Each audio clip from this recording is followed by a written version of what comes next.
ГСП онлайн. Городские новости сейчас. Среда, 19:00. Мемориал «Вечный огонь». В преддверии Дня погранвойск стартует культурно-патриотическая акция «Боевой расчет». На площади перед мемориалом собрались ветераны погранвойск, казаки, семьи военнослужащих.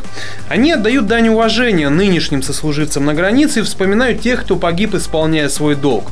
Акция «Боевой расчет» проходит в 46 городах России.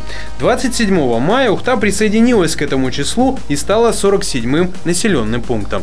У нас в Ухте очень много прошло через пограничные войска. И пусть молодое поколение знает, какие традиции существуют у их отцов и братьев. И я думаю, на этом можно воспитывать молодежь. Специально для акции написан гимн боевого расчета и разработано знамя. Его пронесли перед строем кадеты школы номер 18. Они же несли караул перед вечным огнем. После официальной части наградили победителей конкурса детских рисунков, а более почетные награды получили и сами пограничники.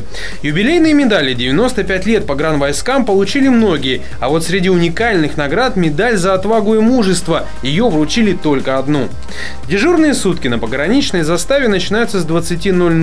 Боевой расчет тоже стал своеобразным началом праздничных 24 часов.